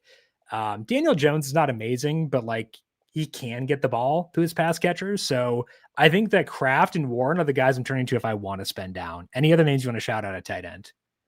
Brenton Strange, 5,000 against the Panthers. 21% target per route rate last year, which is good. 1.61 yards per route run. Tight end average is 1.31. I think if I'm high on this offense, Strange has shown enough to play a lot. Moved on from Ingram. So yes, I'd say at 5,000, spending down. Strange is more of the traditional play. Tyler Warren, I don't know if he's going to get like a lot of the goal line touches just because they have Jonathan Taylor. And I think a lot of his appeal could come from that. Not to say like that's his only path to production, but just something to think about. Or maybe he Taysom Hill's, JT becomes frustrating to use. I don't know. Oh man, that'd be fun. It would not be fun for JT, but it would be fun to watch Tyler Warren being used in creative ways. Yeah, I think the Ingram point of Strange is important. Like, they had just signed Ingram to an extension before last year, and then they felt good enough about Strange to like still let go of Ingram despite that. So that's intriguing. I think my loves at tight end are Kittle and McBride. Sounds like you're kind of on the same page. Yep. Okay, let's finish up at defense. As always, we scroll to the bottom. What are you seeing at defense as far as teams you may want to use? It sounds silly, but I'm not against using either the Giants or the Browns, just in terms of getting some sacks, some potential turnover, potential. It doesn't sound like it would be the case, but really the sack potential is really, really important when it comes to DFS. But more likely, Raiders, Colts. I have the Rams and Patriots also listed out here. I have the Rams on my list as being an option, which is sacrilege for my large son, CJ Stroud. But like, they have a really good defensive line. The Texans offensive line, a lot of turnover there, might not click in week one. So I think that they make sense. I have the Raiders on my list too. $3,200. I had the Colts at 33. If the Dolphins actually are like a massive dumpster fire, like, Colts could take advantage. Packers at 35 with the Lions going outdoors. Packers are home favorites, and like, we do still kind of want that at defense. A lot of changeover for the Lions too. And then the last one I had is the Cardinals. If you're going to spend up, I think the Cardinals make a lot of sense at 42. Spencer Rattler, not a guy with super jazzed about coming out of college. Didn't do a lot last year to convince me that was a wrong assessment. So I think the Cardinals work, but I think I've got a lot of options to spend down. So my love's a defense. I don't know. It's hard to have a love, I guess. Yeah. But I'm willing to use Browns, Raiders, Colts, Jags, Packers, Rams, Cardinals. So I'll just say that as opposed to giving an actual love. I agree. Okay. I'm good with that general sentiment. Final thoughts for you about this week one main slate. Now that we've discussed everything there is to discuss for week one. I need a new mic, number one.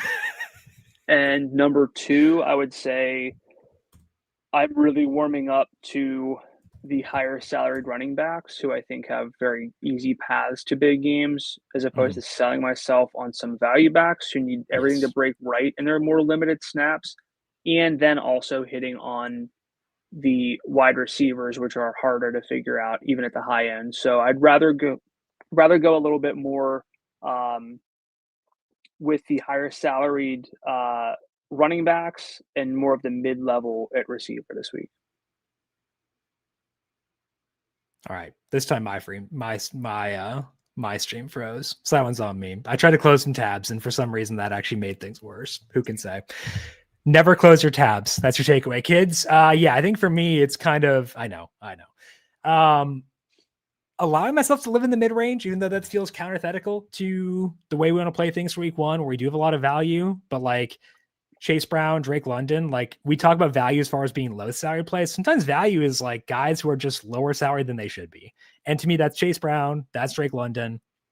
Allow myself to get a bunch of those people and benefit from the fact that their salary is lower than where it should be. That is all that we have here for today on the Heat Check, breaking down NFL DFS week one. But as mentioned, a lot of other good stuff on the FanDuel Football Betting YouTube page. NFL week one preview with Minty Bets is up. College football week two is up with Kent Padgett, and player prop show tomorrow with Andy Nader coming your way in the morning on Friday to get set for all the props. Across week one, of course, all the Heat Check shows on the FanDuel Research Podcast feed as well. Find that wherever you get your podcasts, hit subscribe. And if you like what you hear, leave us a 5-star rating and review as well. Brandon, people have questions for you on social media. Where can they find you there? I'm on X at Gdula13, GDULA13, and on Blue Sky at Gdula. And I am on X and Blue Sky at JimSannes. You can find FanDuel Research on X at FanDuel Research. Big thank you to our YouTube producer, Justin Lane, for his work in the video side of things. Thank you, Justin, as always. And thank you to everyone for tuning in. Good luck to you with your week one NFL DFS lines. We'll talk to you once again next week for my favorite week of the year, week two. This has been the Heat Check, a FanDuel Research podcast.